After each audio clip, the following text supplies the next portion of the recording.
आमचे नवनवीन व्हिडिओ पाहण्यासाठी आजच कृषी चर्चा फेसबुक पेजला लाईक करा आणि व्हिडिओ आवडला असेल तर नक्की शेअर करा। साधारण एक ज्या तक्रारी आल्या त्या तक्रारीवर मांडलाय, पण शासन निर्णय काय आहेत? आपण जर एखाद्या भूखंडाचा विकास करायचा असेल, त्या भूखंडातनं जे काही माती निघाला, मुरुम निघाला, गिट्टी जे काही निघालं त्याच भूखंडावर वापरायचं असेल तर कुठलीही रॉयल्टी द्यायची गरज नाहीये, कुठलीही रॉयल्टीची गरज नाही, कुठल्याही त्या ठिकाणी आपल्याला परवानगीची गरज नाही, रॉयल्टी त्या ठिकाणी रॉयल्टी भरायची गरज नाही। पण भूखंडाच्या बाहेर जर समजा तुमच्याकडे माती निघाली असेल, मुरुम निघालं असेल, तर भूखंडाच्या बाहेर जर न्यायचं असेल तर तुम्हाला 1 हेक्टर पर्यंत 50% गौण खनिज, जे काही गौण खनिजची किंमत आहे त्याच्या 50%, 1 हेक्टर पेक्षा 5 हेक्टर पर्यंत असेल त्याच्यात 25%, 5 हेक्टर ते 20 हेक्टर पर्यंत 10%, 20 हेक्टर पेक्षा जास्त असेल तर 5%, असं गौण खनिज भरून त्याची परवानगी मिळतं आणि आपण त्याला परवानगी देतो। माननीय मेहता साहेबांचं जे मीरा भाईंदर हा जो भाग आहे, या भागामध्ये काही नोटिसेस ठाणे जिल्ह्यामध्ये काही नोटिसेस जुन्या विकासकाकडे काढलेल्या आहेत, असं तसं या ठिकाणी त्यांची मांडणी आहे। पण या लक्षवेधीच्या माध्यमातून कुठलाही तक्रार, कुठल्याही विकासकाची तक्रार आपल्याकडे नाही शासनाकडे।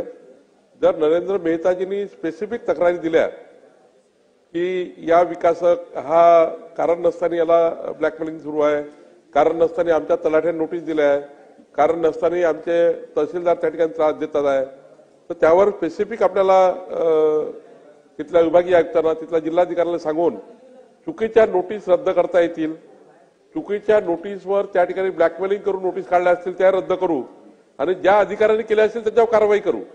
पण नियम असा आहे की त्या ठिकाणी भूखंड असेल त्या भूखंडाच्या विकासाकरता कुठलंही स्वामित्व लागत नाही, कुणालाही नोटीस काढायची गरज नाही, तिथलं वापरायलाही काही मनाई नाही आहे, फक्त बाहेर नेताना मात्र काही गौण खनिज द्यावा लागतो, त्याबद्दलची शासनाची भूमिका आहे। तिसरा प्रश्न त्यांनी सांगितला की त्या भागामध्ये काही लोक TILR सोबत घेऊन जाण्याची गरज आहे का? तर TILRचा याच्यात काही संबंध नाही आहे, हा त्या ठिकाणी तहसीलदार आणि आमचे जे मायनिंग ऑफिसर यांचा संबंध आहे। तर काही अजून अशा तक्रारी असतील तर निश्चितपणे त्या तक्रारीवर कारवाई करू। अनिल पाटील। अध्यक्ष महोदय, सन्माननीय नाही एक मिनिट तुम्ही प्रश्न परत विचारा, मी क्लिअर करून देतो। सन्माननीय सदस्यांनी जो स्पेसिफिक प्रश्न विचारलेला आहे मंत्री महोदयांना की ज्या ज्या ठिकाणी अशा स्वरूपाची पूर्वी कधीतरी मायनिंग झालेलं असेल आणि ते मायनिंग झालेलं असेल त्या असलेला जो काही शेतकरी असेल किंवा कोणी जो काही मालक असेल त्याने जी रॉयल्टी भरलेली असेल त्या रॉयल्टीच्या पावत्या किती वर्ष सांभाळायच्या, हा स्पेसिफिक प्रश्न आहे। यावरती तुम्हाला जसं आता GST करता किंवा इन्कम टॅक्स करता काही वर्षच फक्त हिशोब सांभाळावा लागतो, पण 20-20, 30-30 वर्षाच्या रॉयल्टीच्या पावत्या सांभाळायच्या का, हा प्रश्न आहे त्यांचा। अध्यक्ष महोदय, गौण खनिजाची पावती फक्त 1 वर्ष सांभाळून ठेवायची असतं, 1च वर्ष सांभाळून ठेवायची, मग त्याची गरज पडत नाही। फक्त एवढंच आहे की जेव्हा आज तुम्ही जर पावती भरली असाल आणि तुम्ही 10 वर्षांनी त्या ट्रान्सपोर्ट करणार असाल त्या गौण खनिजाचं, मात्र त्याचं तसं एक लेखी निवेदन संबंधित तहसीलदार, कारण हा रेकॉर्ड त्यांच्याकडे आहे। समजा तुमच्याकडली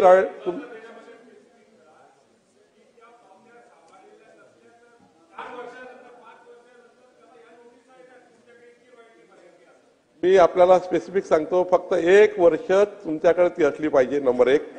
नंबर 2, पुढच्या काळात समजा त्या काळामध्ये तुम्ही ट्रान्सपोर्ट करू शकले नाही, 1 वर्षात तुमच्याकडे जे काही मटेरियल आहे तुम्ही डिस्पोज ऑफ केलं असेल तर काही प्रश्न येत नाही, पण डिस्पोज ऑफ नसेल केलं आणि तुम्हाला ट्रान्सपोर्ट करायची आहे तर तुम्ही जर साधा तहसीलदारकडे अर्ज केला तरी तिथे त्यांच्याकडे जो रेकॉर्ड आहे गौण खनिज भरल्याचा, त्यांच्याकडे रेकॉर्ड आहे ना, त्या रेकॉर्डवरनं तुम्हाला त्याची परवानगी मिळेल। त्यासाठी वेगळी काही तुम्हाला फार करण्याची गरज नाही, फक्त पावती मात्र तुमच्याकडे 1 वर्ष ही असली पाहिजे असा महसुली नियम आहे।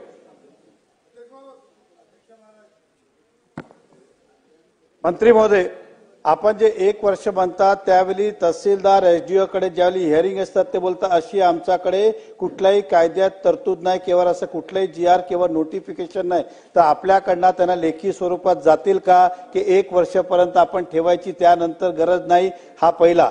दुसरा, आपल्याला सांगितलं ज्यावेळी तलाठी जागेवर जातो त्याच्याकडे सर्वे नंबर, हिस्सा नंबर, माहिती कसं पडणार की कुठल्या जागाची मी नोटीस बजावतोय? तो अंदाजित नोटीस बजावतो म्हणून सांगितलं. त्या सर्वे नसतो. हे एवढ्या 10 तुकड्या आहेत, त्याच्याकडे सर्वे नंबर, हिस्सा स्पेसिफिक नसल्याने तो कोणाला भराव दुसऱ्याने केलं, नोटीस तिसऱ्याला जाते. तिसरा प्रश्न होता साहेब की आपण यासाठी ज्या जुन्या डिस्प्युटेड मॅटर आहे 15-15 वर्ष, 10-10 वर्ष, त्यासाठी आपल्यालाही सरकारलाही रॉयल्टी भेटत नाही आणि ते कोर्टापर्यंत मॅटर चालू आहे. अशा लोकांसाठी आपण जसं वॅटमध्ये, सर्व्हिस टॅक्समध्ये, GST मध्ये अभय योजना काढतो त्या प्रकारचं अभय योजना काढली तर तो प्रश्न कदाचित सुटतील. आणि शेवटचा माझा प्रश्न हा एक आहे जे मला उत्तर अजून भेटलं नाही की सरसकट एकच फेरफार टाकतात तुमच्या जमीनला, माझ्या जमीनला, ह्यांच्या जमीनला की 1 कोटीचा बोजा सगळ्यांचा. तो जमीन खरं म्हणजे 4 तुकडे तर विभाजित करून टाकलं पाहिजे, पण एकच बोजा असल्या कारणाने फेरफार नंबर 1 असल्याने आता ते पैसे नक्की कोणी भरायचे? अशा प्रकारचे जे फेरफार टाकले ते आपण रद्द करणार का? मंत्री महोदय. अध्यक्ष महोदय,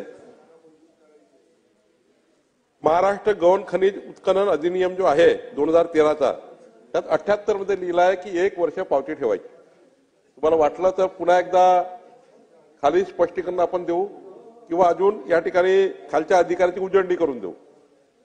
दुसरं, अध्यक्ष महाराज, अभय योजना आणायची काय? या ठिकाणी या रेवणी केसेस आहे आणि रेवणी केसेसमध्ये अभय योजना आणण्याचा एकदा मला त्या केसेसची व्याप्ती बघावी लागेल.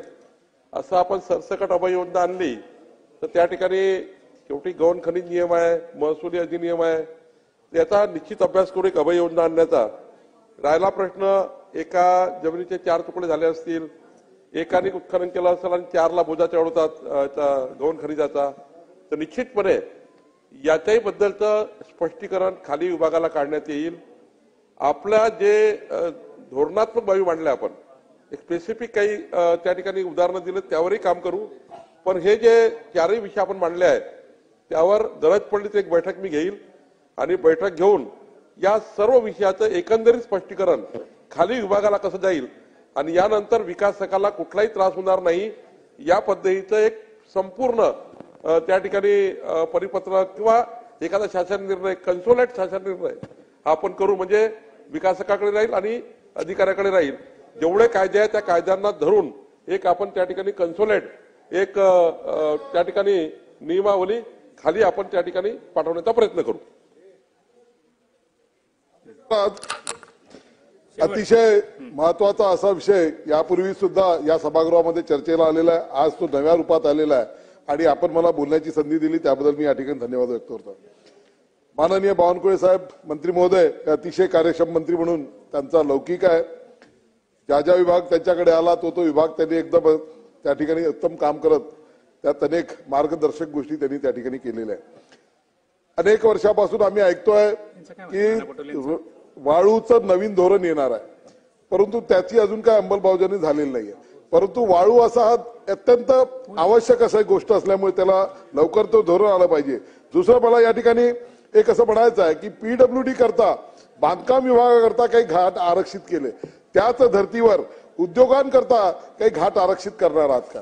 यामध्ये काही उद्योग जे रेतीवर आधारित आहे, ज्यामध्ये पेवर्स असतील, विटा तयार करणार असतील, पाईप तयार करणार असतील, RMC रेडी मिक्स जे करणार असतील त्यांच्याकरता काही करणार आहे का? आणि सोबतच घरकुलाचं जे काम आहे किंवा ज्यांना घराचं बांधकाम चालू आहे त्या केवळ घराच्या बांधकामाकरता काही डेडिकेटेड घाट सरकारचे निर्माण करण्याचा विचार आहे का?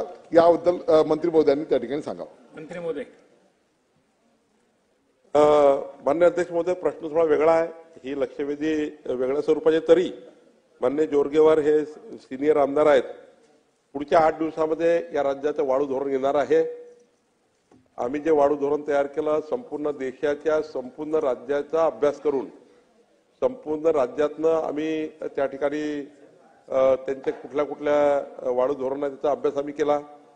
ते वाळू धोरण आम्ही पब्लिक डोमेनला टाकलं पब्लिक डोमेनला ते 15 दिवस होतं. 285च्या वर सूचना आल्यात, त्या आम्ही अंतर्भूत केल्यात. आणि आता एकंदरीत राज्यामध्ये डिमांडवर सप्लाय हा म्हणजे जेवढी डिमांड राज्याची आहे तेवढा सप्लाय वाढूचा असला पाहिजे, याकरता एक वाढू धोरण आता आम्ही फायनान्सकडे गेला आहे. पुढच्या 8 दिवसामध्ये राज्याचं वाढू धोरण येईल.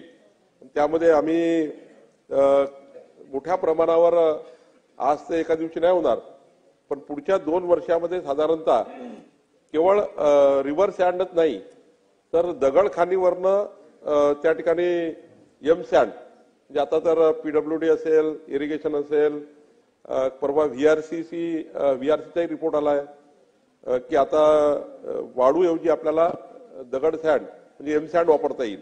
दगडावरून तयार केलेली वाळू वापरता येईल आणि ती 100% वापरता येईल एखाद्या बांधकामाला.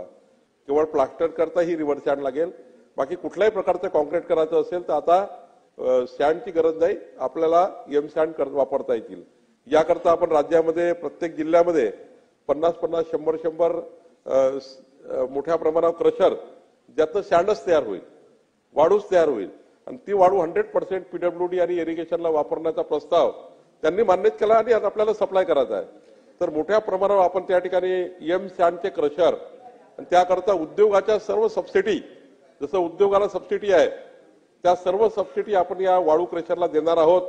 त्याकरता आम्ही उद्योग विभागाची परवानगी घेतो आहे. माननीय मुख्यमंत्र्यांनी त्याला मान्यता देण्याचा प्रयत्न केला आहे. पण पुढच्या काळात या राज्यामध्ये वाळू धोरण आणि एम सँड धोरण म्हणजे दगडावरनं सँड तयार करण्याचं धोरण, ज्यामध्ये सरकारी बांधकामं पूर्ण एम सँडवर जातील आणि त्या ठिकाणी मोठ्या प्रमाणावर हे जे वाळू माफी आहे याच्यातला 50% भार हा पुढच्या 2 वर्षामध्ये या सँडवर शिफ्ट होईल, ज्यामुळे डिमांड आणि सप्लाय पूर्ण होईल. तिसरं आपण सांगितलं, घरकुला करता येणाऱ्या पॉलिसीमध्ये 5 ब्रास मोफत त्या ठिकाणी रेती देण्याचा निर्णय आपण घेतलेला आहे. माननीय मुख्यमंत्र्यांनी तो निर्णय घेतला आहे, तो सँड धोरणामध्ये आहे.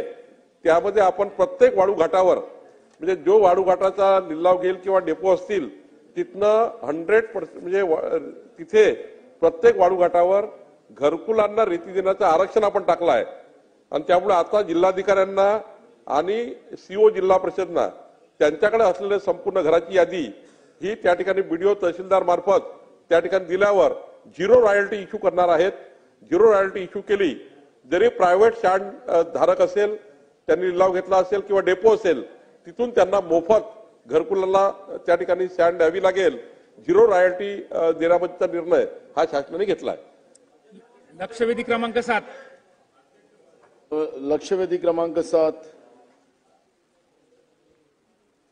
अध्यक्ष महोदय वितरित केल्याप्रमाणे. अध्यक्ष महाराज, माझ्या उत्तरावरच माझी हरकत आहे. अध्यक्ष महाराज, या उत्तरामध्ये हा शेवटचं जे लाईन आहे, भंडारा जिल्ह्यातील अवैध रेती व्यवसायामध्ये स्थानिक आणि बाहेरचे राजकीय नेते, महसूल विभागाचे अधिकारी, पोलीस प्रशासन गुंतलेले असल्याची बाब निदर्शनास आलेली नाही. अध्यक्ष महाराज, सत्ता पक्षाचे आमदार राजू कारेमारे सन्माननीय यांनी एक पत्र लिहिलेलं अध्यक्ष महाराज. त्यांनी असं म्हटलेलं अध्यक्ष महाराज त्या पत्रामध्ये, मी पूर्ण पत्र वाचत नाही अध्यक्ष महाराज, त्याच्यामध्ये घाट चालवताना कोतवालापासून तर जिल्हाधिकारी, महसूल मंत्री व खनिकर्म मंत्री यांच्या पर्यंत, तसेच पोलीस शिपाई पासून ते पोलीस अधीक्षक, गृहमंत्री, मुख्यमंत्र्यापर्यंत सर्वांना देणेघेणे करण्यात येते. त्यामुळे कुणीच आमचा बालबाका करू शकत नाही, अशा पद्धतीचं पत्र माननीय मंत्री महोदयाकडे नसेल तर आपल्या माध्यमातून आम्ही पाठवतो. ते पत्र हे सत्ता पक्षाचे सन्माननीय आमदार राजू कारेमोरेंनी लिहिलेलं आहे. अध्यक्ष महाराज, अध्यक्ष महाराज, हे प्रकरण अध्यक्ष महाराज फक्त भंडारा जिल्ह्यातलं आहे आणि ही घटना झाली म्हणून नाही. मगाशी एक सन्माननीय आमदार दानवे मगाशी सांगत होते की रेतीच्या भांडणामधून खून झाला. महाराष्ट्रामध्ये हे सातत्यानं चाललेलं आहे. अध्यक्ष महाराज, मी एक अजून घटना या ठिकाणी, कसं प्रशासन तुम्हाला हे माहिती लपवते. माननीय बावनकुळे साहेब, आपल्याला या सगळ्या विषयाचा चांगला अभ्यास आहे, पण ही सगळी घटना जेव्हा झाली, ज्या दिवशी ही जी एक मुलगी मृत्युमुखी पडली आणि एका तरुण पोराचा हात त्याच्यामध्ये गमवावा लागला. त्याच दिवशी उमरवाडा घाट जे आहे तिथं रेतीचं डेपो ट्रॅक्टरवर काम करणाऱ्या मजुराला हृदयविकाराचा धक्का आल्याने तो तशी घटना नव्हती अध्यक्ष महाराज, त्याला गाडीमध्ये तो दबला गेला आणि अध्यक्ष महाराज त्या ठिकाणी त्याचा मृत्यू झाला. त्याचं नाव होतं शंकर उईके. हा जो उमरवाडा घाट जे आहे अध्यक्ष महाराज याला पर्यावरणाची परवानगी नाही आणि त्या ठिकाणी समजा या पद्धतीची घटना रेती हे चाललं होतं. तहसीलदार गेला, पोलीसवाले गेले आणि त्याच्यात कुठलाही गुन्हा दाखल केला नाही. त्याच दिवशी सकाळची घटना ही 10:30 वाजताची. संध्याकाळी ही घटना झाली. त्या टिप्परनी त्या ठिकाणी ऍक्सिडेंट झाला आणि एका तरुण मुलीचा त्या ठिकाणी मृत्यू झाला. तिचे वडील अजूनही हॉस्पिटलमध्ये आहे आणि एका मुलाचा हात गमवावा लागला. आयुष्य बर्बाद झालं. अध्यक्ष महाराज, मंत्री महोदयांना मी एवढंच म्हणेल या ठिकाणी की ही जसं तुमच्या सत्ता पक्षाच्या आमदारांनी जे पत्र लिहिलेलं आहे, अगर आमदार पत्र लिहिते आहे आणि तुम्हाला तुमचं प्रशासन तुम्हाला उत्तर देत असताना कुठलाही संबंध नाही असं ते सांगत असतील तर मग आम्ही आरोप लावता हा असा नाही होत. हे पत्र आजचं नाही आहे, तुम्हाला 15 दिवसाच्या पहिले हे पत्र लिहिलेलं आहे आणि त्याच्यामुळे माझं एक अजून तुम्हाला सांगतो की एक तर नायब आमचं एक SDO आहेत तुमसरचे, निकाळजे नावाचं आहेत, ते गडचिरोलीहून आलेत. तिथेही मोठा उपक्रम, त्यांना रेतीचा मोठा अनुभव आहे. एक रिटायर्ड तहसीलदार आहेत संजय रामटेके, त्यांना प्रत्येक ट्रकवर 30,000 रुपये जमा करायचं ड्युटी त्याच्याकडे आहे. मी तुम्हाला हे सगळे अधिकारी जे आहेत या सगळ्या याच्यात पोलीस विभाग आणि हे यांचे कॉल रेकॉर्ड तुम्ही तपासा, तुम्हाला हा सगळा प्रकार उघडकीस येईल. कुंपणच शेत खात आहे आणि तुम्ही आताच सांगत होता की घरकुलांना आम्ही वाळू मोफत देतो, आपलं धोरण आहे, पण त्याची अंमलबजावणी होत नाही. 70,000 रुपयापर्यंतची वाळू, 1,40,000 रुपयाचं घर आहे आणि 70,000 रुपयाची वाळूच लोकांना घ्यावं लागते त्या घरकुलवाल्यांना आणि त्याच वाळूवाल्यांच्या नावाने पैसे आपण या ठिकाणी डेपो उघडतोय आणि मोठ्या प्रमाणात रॅकेट चाललेलं आहे. आता तर अध्यक्ष महाराज आमच्या इथं तर अजून एक असं झालं की मध्य प्रदेशमधून झिरो रॉयल्टीवर, जसं झिरो रॉयल्टीचा उल्लेख आता आपण केला, मोटरसायकलनी रेती आणतात. म्हणजे मोटरसायकलनी रेती नाही आणत, तिथं चौक्या लावलेल्या आहेत. ते अधिकारी आणि तो जो आहे कॉन्ट्रॅक्ट जे काय हे माफिया, ते रेती घेऊन त्या मोटरसायकलला ते लावतात तुमचं जिओ टॅग आणि ते मोटरसायकल तिथं जाते, ते मोटरसायकल तिथून वापस येते. ट्रक इथं आपल्या भंडारा जिल्ह्यात भरला जातो जिथं पर्यावरणाची परवानगी नाही, जिथं उमरवाडाचा उल्लेख केला मी, तसे अनेक घाट आहेत, तिथं ते रेती भरली जाते आणि मग तो जिओ टॅग त्या ट्रकला लावला जातो आणि तिथून रेती आली दाखवतात. म्हणजे आंधळा दळतो आणि कुत्रं पीठ खाते, अशा पद्धतीची अवस्था या ठिकाणी निर्माण झालेली आहे. माझं आपल्याला विस्तृत याच्यामध्ये हे झिरो रॉयल्टीचा जे प्रकार चाललेला दुसऱ्या राज्यातला, तो आपण बंद करणार का? आणि हे जे अधिकारी आहेत, मी तुम्हाला एका अधिकाऱ्याचं सांगितलं, एका SDOचं, त्याच्या खाली सगळी टीम आहे, पोलीस विभाग त्या तालुक्यातले सगळे, या सगळ्यांचे कॉल रेकॉर्ड आपण तपासा, तुम्हाला वरच्या लेवलपर्यंत याची लिंक मिळेल. या आमदारांनी तुमचंही नाव टाकलं त्याच्यात, माननीय मुख्यमंत्र्याचं नाव टाकलं. गंभीर बाब आहे. म्हणजे तुम्ही तुमच्यापर्यंत पोहोचत नाही पण तुमच्या नावाखाली ते सगळं काम चाललेलं आहे. म्हणजे राजकीय याच्यामध्ये हस्तक्षेप आहे, हे नाकारता येत नाही आणि लोक परेशान आहेत. सगळे रस्ते खराब झालेले आहेत, लोकांचा जीव धोक्यात आहे, जीव चाललेला आहे. या कुटुंबाला आपण मदत कराल का? ती पण एक भूमिका आपण स्पष्ट केली पाहिजे.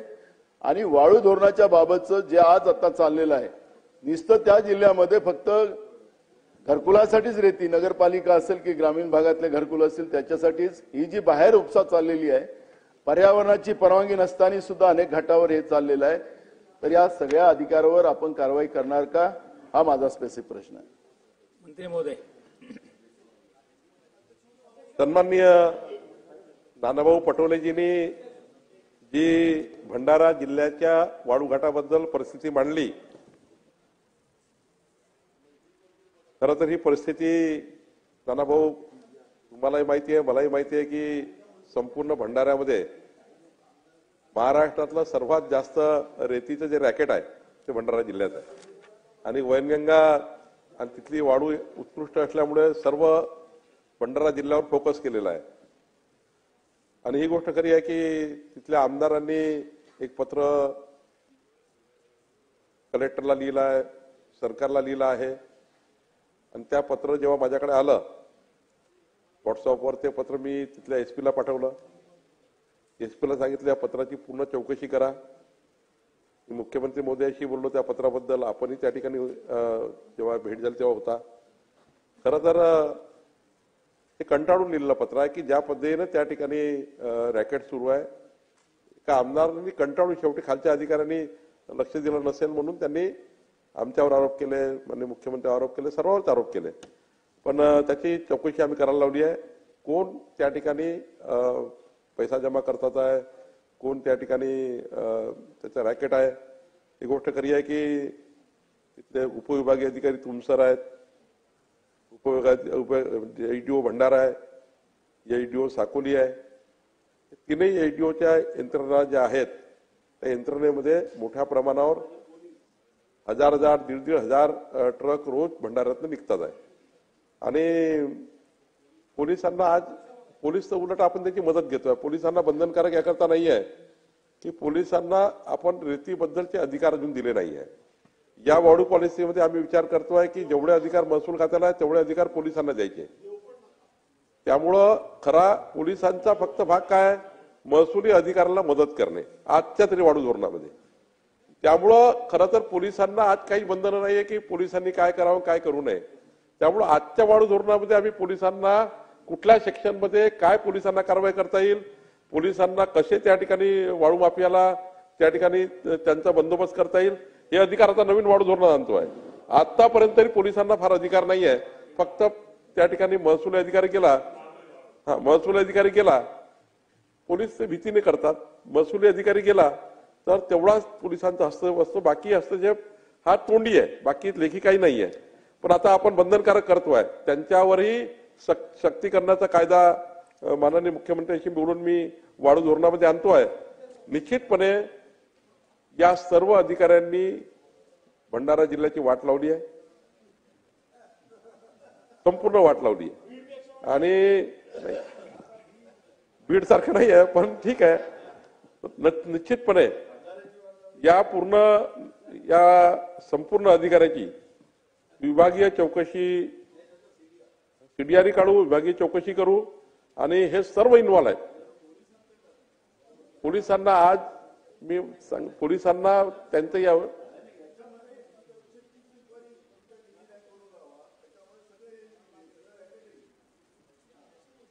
मी याची एक आता पहिल्यांदा तर एक विभागीय आयुक्ताची चौकशी लावतो आणि 7 दिवसामध्ये याचा मी माननीय मुख्यमंत्र्यांची चर्चा करून यावर गृह खात्याची काय चौकशी लावता येईल ते गृह खात्याची चौकशी माननीय मुख्यमंत्र्यांशी बोलून आता मुख्यमंत्र्यांशी बोलून आपण त्याची चौकशी लावू. पण एक गोष्ट खरी आहे की पोलिसांनी थोडं याच्यामध्ये या 2-3 महिन्यामध्ये फार चांगलं काम केलं आहे. 25 कोटी रुपयाची वसुली म्हणजे तुम्ही ज्या पद्धतीनं मुख्यमंत्री इंटरव्हेन्शन केलं, मी केलं, आपण केलं. यावेळी 3 महिन्यात त्यांनी 25,60,00,000 वसुली केली आहे या सर्व लोकांकडनं. पहिले तर तेही नव्हतं. पोलिसांनी आता थोड्या 3 महिन्यामध्ये वेगळ्या पद्धतीने त्या ठिकाणी ड्राईव्ह केला आहे. पण मी आपल्याला आश्वस्त करतो की जसं उमरवाडा हे बंद करू, जिथे ईसी विदाऊट ईसी सुरू आहे ते घाट नियमाच्या बाहेर ते बंद करू. आणि ज्या ठिकाणी जसं आता एकता सेलुकर नावाची मुलगी गेली, वीर महावाडे नावाचा पोरगा त्या ठिकाणी हातच गेला पूर्ण, हे बरोबर आहे. ते एकता सेलुकरला शासनाकडनं 5 लाख रुपयाची मदत आपण त्या ठिकाणी देण्याचा निर्णय करू. आणि वीर महावाडे जो त्याचा हातच गेला, अपंगत्व आलाय पूर्ण या रेती घाटाच्या या ट्रकमुळं, तर त्यालाही माननीय मुख्यमंत्र्यांकडनं विशेष बाब म्हणून पूर्ण त्या ठिकाणी मदत करू. आणि हे जे 3 एचडीओ आहे त्यांच्या खालची जे पूर्ण टीम आहे यांचा सीडीआर काढू. आणि सीडीआर काढून संपूर्ण चौकशी ही माननीय मुख्यमंत्र्यांना मी चर्चा करतो कुठल्या त्या ठिकाणी नियमात करता येईल.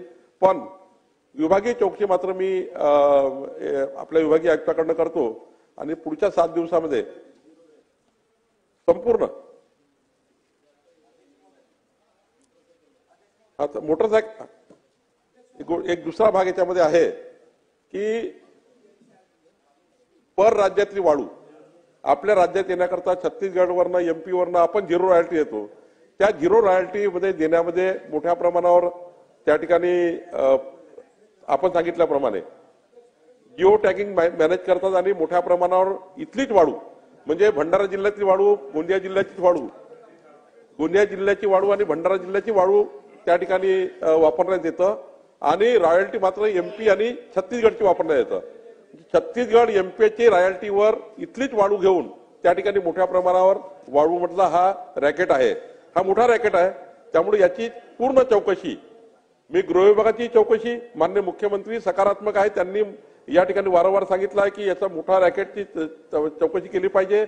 महसूल विभागाची आणि गृह विभागाची दोन्ही चौकशा करून जे अनाधिकृत सुरू आहे ते बंद करण्याचा निर्णय शासन करेल. सुधीर मुनगंटीवार. अध्यक्ष महाराज, माननीय मंत्री महोदय बावनकुळेजी अतिशय कार्यक्षम मंत्री आहे. काही स्पेसिफिक मंत्री महोदयांना माझे प्रश्न आहे.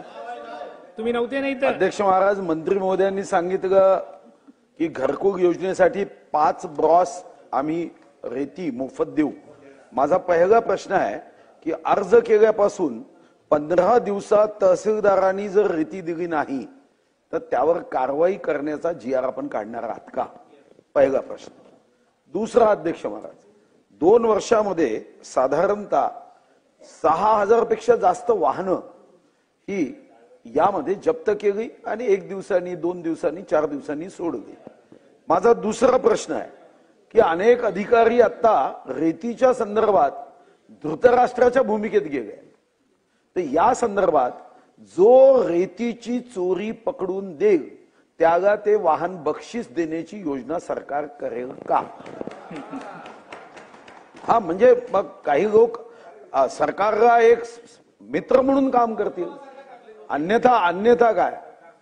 आणि तिसरा प्रश्न आहे की अध्यक्ष महाराज, खरं तर कधीतरी म्हण लहानपणी शिक्षक सांगायचे, प्रयत्ने वाळूचे कण रगडता तेलही निघे. आता प्रयत्ने वाळूचे कण चोरता भरपूर धन निघे. माझा मंत्री महोदयांना स्पेसिफिक प्रश्न आहे की या संदर्भामध्ये आपण एक पोर्टल करणार आहात का? आमदार म्हणून आम्ही तक्रारी केल्या तरी अध्यक्ष महाराज काहीच करता येत नाही. दुर्दैवाने तक्रार करणाऱ्यांवर हमले होतात आणि चोरी करणारे मात्र हे अधिकाऱ्यांच्या हृदयामध्ये राहतात.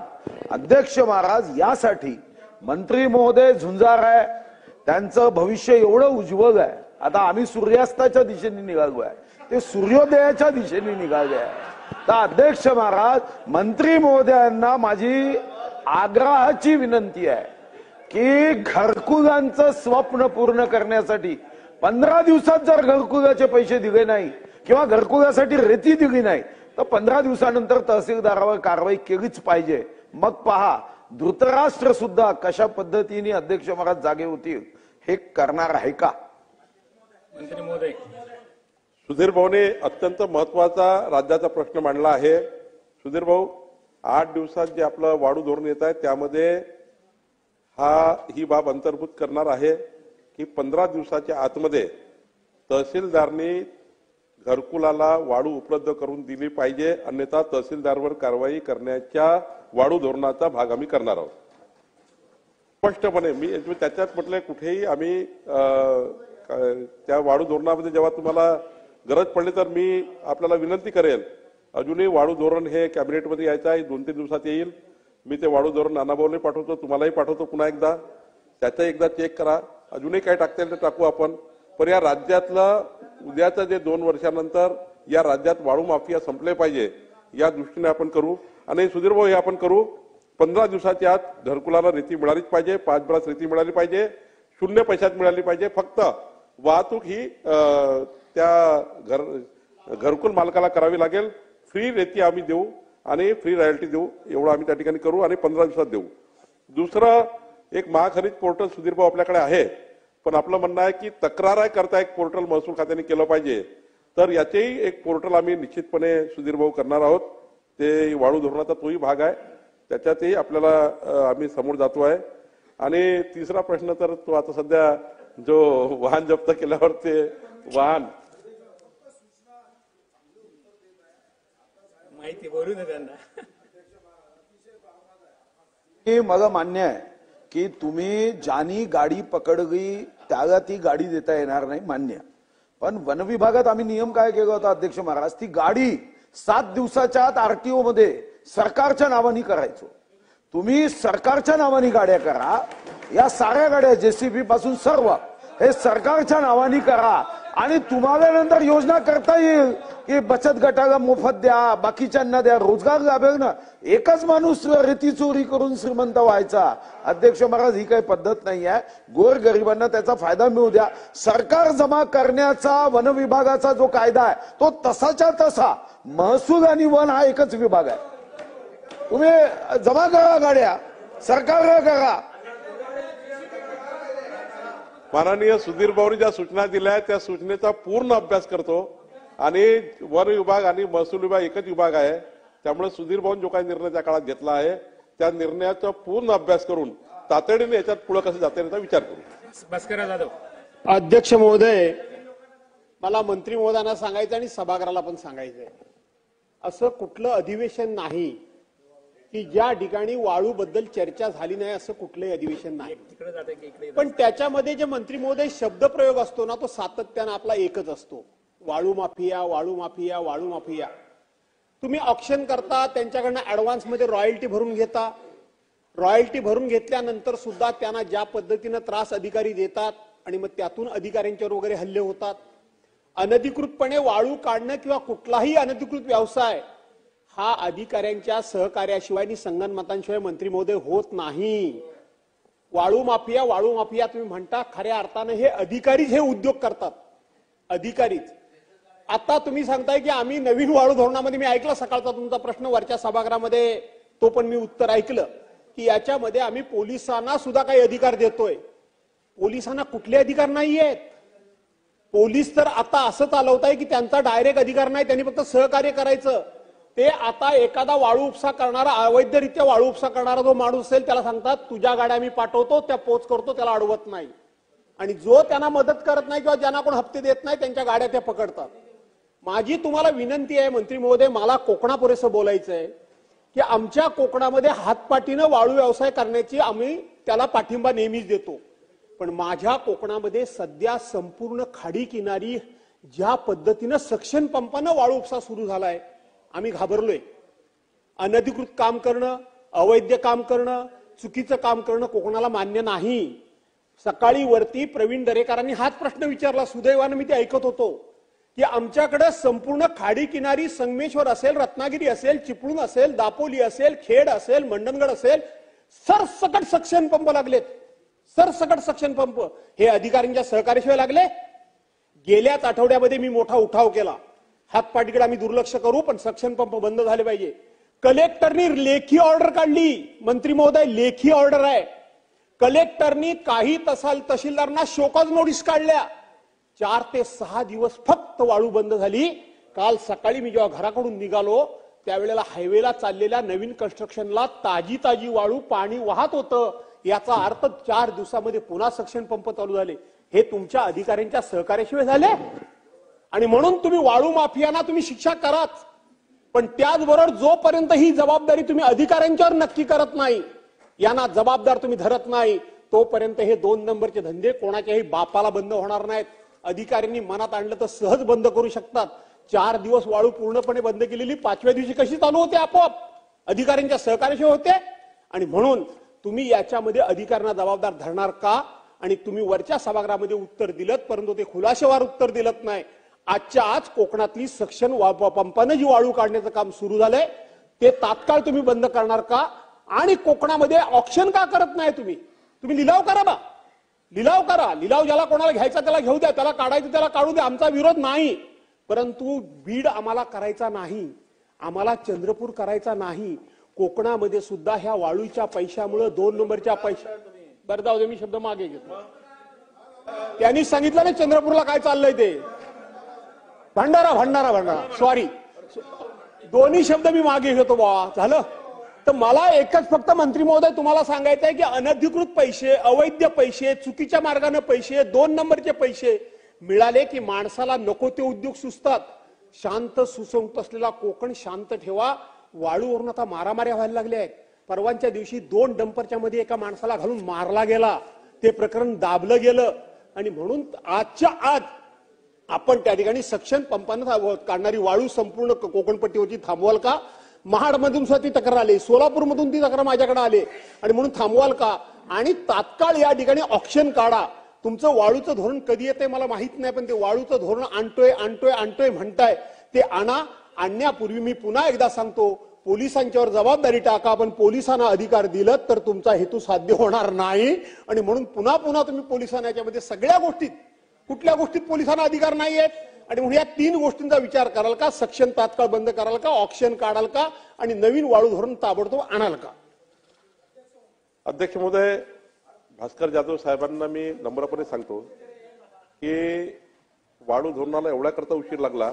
मागच्या काळात वाळू धोरण आलं होतं, तर डेपोचं आलं. आता डेपोमध्ये तो एक प्रयोग होता शासनाचा. ते डेपो धोरण असं होतं की ते शासनच रेती त्या ठिकाणी विकायला लागलं. त्यामुळं डेपोचं धोरण आपण रद्द केलं. त्याला थोडा काळ लागला, कारण ते जर वेळ देऊन रद्द नसतं केलं तर लोक कोर्टात गेले असते. आता आपण मग पुन्हा एकदा रिव्हर्स आलो आणि संपूर्ण देशाचा अभ्यास करून आता एकत्रित पब्लिक डोमेनमध्ये टाकून वाळू धोरण तयार करतोय. 235 सुधारणा आल्या आहेत. आता फायनान्समध्ये आहे. मी पुढच्या 8 दिवसामध्ये माननीय मुख्यमंत्री ही चर्चा केली आहे. पुढच्या 8 दिवसामध्ये राज्याचं नवीन वाळू धोरण येईल. मी सर्व विधानसभा सदस्यांनाही पुन्हा विनंती करतोय की तुम्हाला काही अजूनही सूचना द्यायच्या असतील तर ते अंतिम करण्यापूर्वी आपण 3 दिवसात द्या. 3 दिवसात आपण ते अंतिम करू. दुसरं, या ठिकाणी सक्शन पंपनी वाळू काढणे एनजीटीच्या नियमात कुठेही बसत नाही. खरं तर फार गंभीर गुन्हा आहे. मी विभागीय आयुक्त कोकणला आजच सांगेल की जेवढे सक्शन पंप लागले आहेत ते सक्शन पंप तात्काळ तहसीलदारनी काढले नाही, स्वतः तहसीलदारनी, तर त्या तहसीलदारवर आपण त्या ठिकाणी कारवाई करू. गरज पडली तर त्या तहसीलदारचं निलंबन करू ज्या तहसीलदारने काढले नाहीत. तिसरं आपण सांगितलं की तिसरा विषय आपला होता वाळू धोरण. मी सांगितलं की लवकर त्या ठिकाणी 8-10 दिवस लागेल, जास्त दिवस लागणार नाही. आता ते अंतिम झालं आहे आणि पोलिसांना अधिकार नाही आहे. काही सूचना अशा आल्या आहेत यामध्ये की पोलिसांना त्या ठिकाणी इन्व्हॉल्व केलं पाहिजे. पण ठीक आहे, मी याच्यामध्ये पुन्हा आपल्या पूर्ण याबद्दलची जे आमचे संपूर्ण अधिकाऱ्याची टीम आहे ती चर्चा करेल. आयुक्तांना आजच विभागीय आयुक्तांना सांगेल की एनजीटीच्या नियमात बसत नाही, पर्यावरणाच्या कुठल्याही पॉलिसीमध्ये बसत नाही. एनजीटीने स्पष्ट मनाई केली आहे सक्शन पंप लावण्याकरता. त्यामुळे सक्शन पंप लावणे म्हणजे प्रचंड मोठा गुन्हा आहे. ते गुन्हेगार आणि जे काही याच्यामध्ये आमचे अधिकारी आहे, आमच्या अधिकाऱ्यांना आजच सूचना देऊ जे लेखी आणि संपूर्ण बंद करू. ज्या तहसीलदारनी बंद केलं नाही त्या तहसीलदारवर कारवाई करू. प्रवीण दटके. अध्यक्ष महोदय, माझे 2 स्पेसिफिक प्रश्न आहेत. धन्यवाद. नागपूर जिल्ह्यातल्या सर्व घाटांवर हरित लवादानी स्टे दिला आहे का? आणि स्टे दिला असेल तर त्याचं कारण काय? कारण जिल्हा सर्वे रिपोर्ट हा पब्लिश न करता आपण परवानगी दिली असा आरोप झाल्यामुळे तो स्टे आलाय अशी माहिती आहे. खरं आहे का? त्याचं उत्तर विभागाने दिलं आहे का? नंबर 1. नंबर 2, ही चोरी चोरी चोरी आपण चालू आहे. सुधीर भाऊंनी जो विषय मांडला तो फार उत्तम आहे. त्या सगळ्या गाड्या जप्त करून त्याचा लिलाव केला पाहिजे अशी माझी विनंती आहे. ते आपण करणार आहोत का?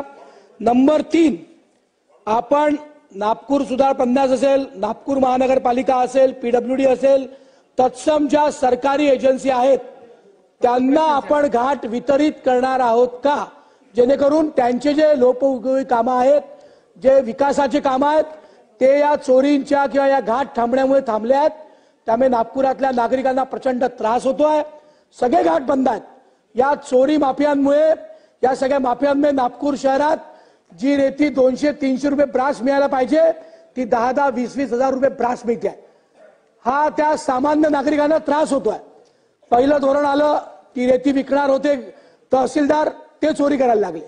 आता आपण धोरण बदलतोय, मी याचं स्वागत करतोय. पण हे धोरण बदलताना या सगळ्या गोष्टींचा आपण विचार करणार आहोत का? आणि हरित लवादाने जो स्टे दिला त्या बाबतीत सरकारचं काही धोरण आहे का? या बाबतीत मान्य उत्तर द्यावं अशी विनंती. महोदय, काही तक्रारी अध्यक्ष महोदय, हरित लवादाकडे पुणेला काही तक्रारी झाल्या होत्या, काही मशीननी रेती काढतायत वगैरे वगैरे, त्यावर हरित लवादाने स्टे दिला आहे नागपूर करता विशेष.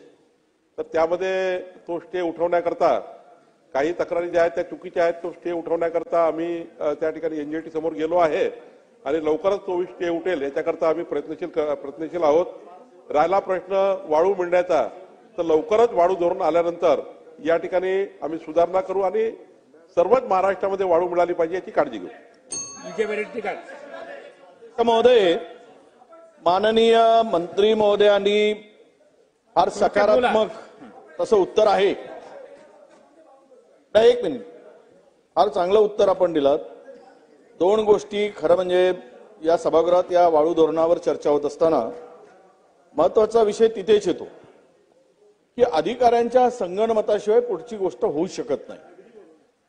आणि भंडारा जिल्ह्यात माझ्या लक्षवेधीमध्ये नाव अध्यक्ष म्हणून मी आपण संधी दिली. भंडारा जिल्ह्यात तुम्हीच मान्य केलं की भंडारा जिल्हा तर पुरा बदनाम हो चुका आहे. त्या मुन्नी बदनाम म्हणतो तसं तो भंडारा जिल्हा बदनाम हो चुकी आहे. आणि त्यामध्ये शेवट सगळ्यांचा इन्व्हॉल्वमेंट आहे, ते मान्य करावंच लागेल. मला एक प्रश्न आपल्याला आहे की मी माझ्याकडे चंद्रपूर गडचिरोली जिल्ह्यातील काही गुगल इमेज आहेत, मी काढून ठेवले त्या घाटावरचे आणि त्या संदर्भातल्या तक्रारी सुद्धा केल्या. गुगल इमेज मध्ये तिथे रेती नाही, 200 ब्रास 50 ब्रास रेती फार तर असेल. इमेज मध्ये सगळ्या इमेजेस मध्ये आल्या. मी माणूस पाठवून करून घेतला अध्यक्ष महोदय, परंतु त्याला मुदतवाढ दिल्या गेली. मुदतवाढ का दिली की तिथे रेतीसाठा आहे, तो वेळेत उचल झाला नाही म्हणून त्याला मुदतवाढ दिली. आता त्याचा पंचनामा कोणी केला? तिथे रेती आहे म्हणून. तुम्ही जर आजही या रेती घाटांना जी मुदतवाढ दिली, माझ्या मतदारसंघातल्या ब्रह्मपुरी मतदारसंघातल्या 6 रेती घाटांना मुदतवाढ दिली. मंत्री महोदय, पंचनामा कोण करतो? एकतर महसूल विभाग किंवा खनिकर्म विभाग, मायनिंग ऑफिसर यांचे अधिकारी करतात. तिथे रेतीच नाही तर पंचनामे आले कुठून? आणि पंचनामे केलेत मग रेती दाखवली कशी आणि मुदतवाढ मिळाली कशी? फार मोठा प्रश्न आहे बरं. मी अधिकाऱ्यांना विचारलं की अरे तिथे तर काहीच नाही. मी माझी माणसं पाठवून मी गुगल इमेजेस काढून आणले अध्यक्ष महोदय. 50 बरास नाही, 25 बरास नाही, 3-3 हजाराचा साठा असल्याची परवानगी देऊन टाकली उचल करायला. हे फार अत्यंत गंभीर आहे अध्यक्ष महोदय. म्हणून माझी विनंती आहे आपल्याला की या संदर्भात पूर्ण चौकशी करून हे जर चुकीचे पंचनामे करून त्याला मुदतवाढ दिली असेल ना, तुम्ही त्यांच्यावर कारवाई कराल का? हा पहिला प्रश्न. आणि लवकरात लवकर करावी ही माझी आपल्याला विनंती आहे अध्यक्ष महोदय. दुसरा एक की दुसरा प्रश्न, तहसील कार्यालयामध्ये ट्रॅक्टरींचा खच पडला होता, त्याचं काहीतरी विल्हेवाट लावायचा निर्णय तातडीनं घ्या. जे 6 महिन्यात, आता सुधीरभाऊ बोलले, पण 6 महिन्यामध्ये जर ट्रॅक्टर परत नेली नाही, सोडवली नाही, 6 महिने ती त्याचा ऍक्शन केला पाहिजे ना. पार्ट चोरीला चाललेत, टायर चोरीला चाललेत, ट्राल्या चोरीला चाललेत, सगळे इकडे त्याचा व्हॅल्यू झिरो होऊन गेलाय. आणि आता तहसील कार्यालयाच्या आवारात जागाच नाही, ते तुम्हाला डेव्हलपमेंट करता येत नाही. 15 ऑगस्टचा झेंडा फडकवायला गेलं त्या ट्रॅक्टरचा खत पडला, पोरांना उभं राहायला जागा नाही. ही परिस्थिती आहे. म्हणून आपल्याला जे काही ट्रॅक्टरी जप्त झाल्या आहेत त्या 6 महिन्यामध्ये त्याचा ऍक्शन करून त्याची विल्हेवाट लावणार का? माननीय विजय वडेट्टीवार साहेबांनी ते सांगितलं की ब्रह्मपुरी मतदारसंघामध्ये रेती नसताना जर त्या ठिकाणी पासेस दिल्या असतील, साठा नसताना पासेस दिल्या असल्याचा आरोप आहे. मुदतवाढ दिली, साठा नसताना दुसरीकडे साठा उचलणार आणि त्या ठिकाणी दाखवणार आहे. जे काही सांगितलं आहे त्यावर तातडीनं चौकशी केली जाईल आणि तातडीनं त्यांचे जे काही मुदतवाढ दिली आहे ती मुदतवाढ रद्द केली जाईल. कारण साठा नसताना मुदतवाढ दिली आहे याचा अर्थ तिथे रेती चोरी होणार आहे आणि त्यामुळे ती रद्द केली जाईल. राहिला प्रश्न, त्यांनी सांगितलं गुगल इमेज वगैरे आहे, त्यांनी जर मला दिल्या तर निश्चितपणे याच्यावर आपण कारवाई करू. आजच मी कलेक्टरशी बोलेल, इथनं गेल्यावरच कलेक्टरशी बोलेल आणि यामध्ये तातडीनं सर्व परवाने रद्द करू. 6 महिन्यात ट्रॅक्टर आता ते पोलीस स्टेशनला ट्रॅक्टर जमा आहे, तहसील कार्यालयासमोर ट्रॅक्टर जमा आहे, त्याची विल्हेवाट 6 महिन्यात कशी लावायची किंवा त्यांना ऑप्शन कसे करायचे, वाहतूक परवाना जो नियम आहे त्या नियमात जाऊन याची आपण कारवाई करू. नरेंद्र बोंडेकर. अध्यक्ष महोदय, हा माझ्या जिल्ह्याचा लक्षवेधी आहे अध्यक्ष महोदय, आणि सन्माननीय सदस्य नानाभाऊ पटोलेंनी ही लक्षवेधी लावली अध्यक्ष महोदय. अध्यक्ष महोदय,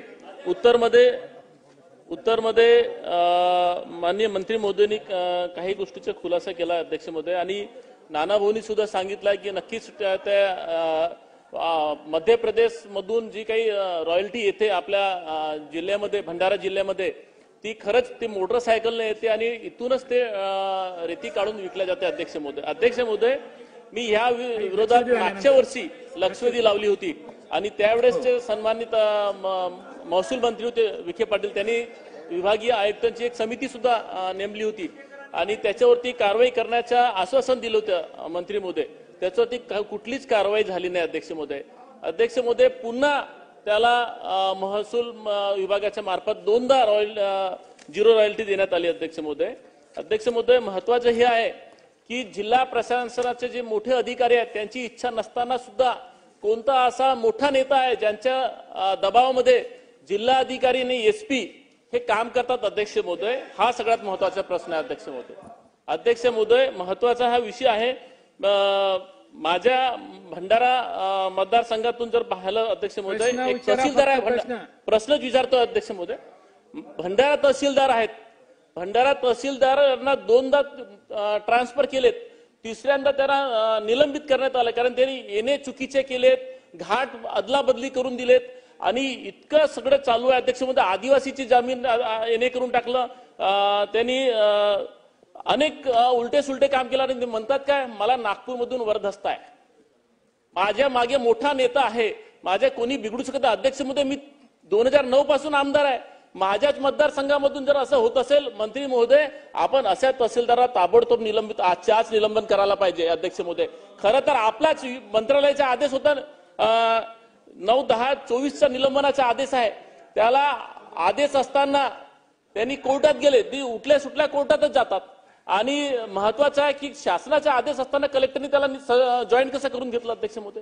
मंत्री महोदय, हा सुद्धा महत्वाचा आहे, कलेक्टरनी सुद्धा शासनाच्या आदेशाचा विचार करायला पाहिजे होता, त्यांना परवानगी घ्यायला पाहिजे, नंतर जॉईन करायला पाहिजे होतं. असं न विचारता जॉईन करून टाकला. आता ती त्या जागेवर बसल्यानंतर तहसीलदार एवढे पॉवरफुल झाले आहेत की आमची तर ऐकतच नाही, पण उलटे सुलटे सगळे काम रोज येणे, इनलिगल येणे सुरू आहेत. आणि आपण इकडे चर्चा करतोय की रेतीच्या बंदी आणू, कसं होणार आहे बंदी होणार, कारण अधिकाऱ्याला कोणा ना कोणाचा वरदहस्त असल्यामुळे हे असं काम थांबूच शकणार नाही अध्यक्ष महोदय. म्हणून माझी मंत्री महोदयांना विनंती आहे, अशा अधिकाऱ्याला ताबडतोब आजच्या आज सस्पेंड करणार का श्री लांजेवार तहसीलदार भंडारा, कारण 2दा जर ट्रान्सफर होऊन सस्पेंड होऊन ती जर जागेवर राहत असेल तर नक्की त्याची हिंमत वाढणार आहे.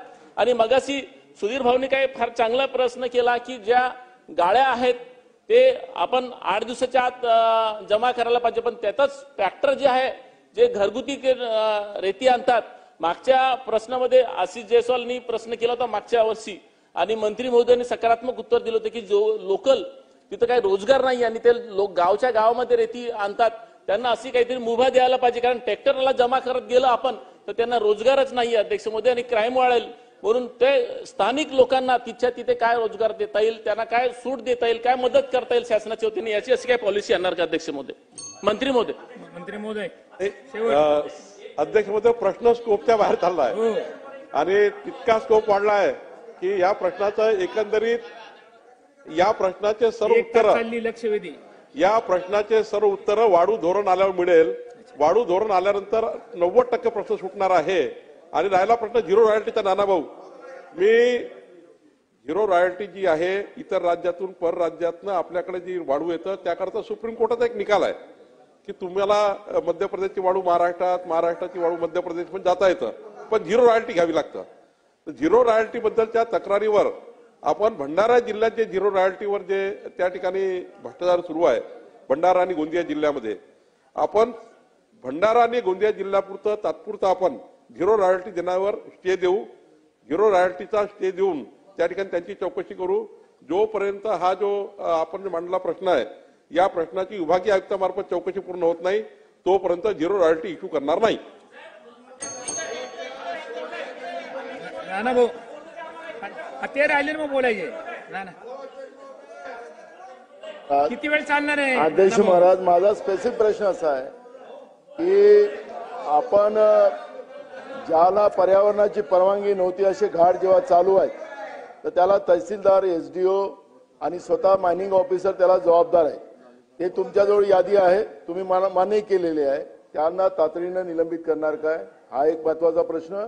आणि जे मृत्यू झाला ज्या मुलीचा, तिला 5 लाख रुपयाची मदत आपण जाहीर केलेली आहे, पण ती काय जीवाची किंमत नाही होऊ शकत. तरुण पोरगी गेलेली आहे, त्याचा हात तुटलेला एका पोराचा. तर आपण मला कमीत कमी 15 लाख रुपये तरी त्या दोघांना मदत करावी एवढी आमची विनंती. जे ईसी नसताना जे घाट चालू आहे तिथल्या तहसीलदार, SDOंना, विभागीय मायनिंग ऑफिसर तिघांनाही, मायनिंग ऑफिसर, तहसीलदार आणि SDO या तिघांनाही आपण विभागीय आयुक्तामार्फत मला 3 दिवसात चौकशी पूर्ण करून मग निलंबित करण्याचा निर्णय मी घेतो. जर ते दोषी आढळले तर दोषी मला 90% तुम्हालाही माहिती आहे, मलाही माहिती आहे काय परिस्थिती आहे. पण रेकॉर्डवर हे गोष्ट खरी आहे.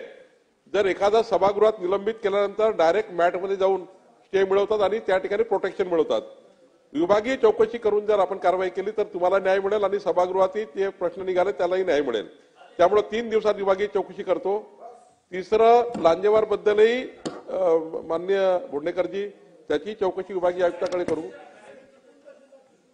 मी तेच सांगतो, मी विभागीय आयुक्तामार्फत लांजेवारची चौकशी करतो. मला रिपोर्ट बघू द्या ना.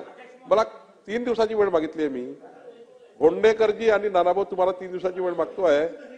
3 दिवसात चिपळूण तहसीलदारची सुद्धा 3 दिवसात चौकशी करू आणि या चौकशीमध्ये जे जे दोषी आढळतील त्यांना चौकशीच्या दायऱ्यामध्ये आपण त्या ठिकाणी कारवाई करू. राहिला प्रश्न 15 लाख रुपये त्या परिवाराला दिले पाहिजे. मी 5 लाख रुपये माझ्या अधिकारात होते, पण मी माननीय मुख्यमंत्र्यांची सकारात्मक तुम्ही आणि मी बसून त्या परिवाराला जास्तीत जास्त मदत 15 लाख रुपये कशी मिळेल, कारण फारच वाईट घटना झाली आहे. मुलगी जागेवरच गेली आहे, पोराचा हातात गेला आहे. त्यामुळे त्याच्यामध्ये जास्तीत जास्त मदत किती देता येईल त्याचा माननीय मुख्यमंत्र्यांकडनं करू. 5 लाख रुपये तर मी जाहीर केलं आहे, पण 15 लाख रुपयाची मदत माननीय मुख्यमंत्र्यांकडनं मिळवण्याचा आपण प्रयत्न करू. लक्षवेधी क्रमांक 8. लक्षवेधी क्रमांक 8. असे नवनवीन व्हिडिओ पाहण्यासाठी आजच कृषी चर्चा फेसबुक पेजला लाईक करा आणि व्हिडिओ आवडला असेल तर नक्की शेअर करा.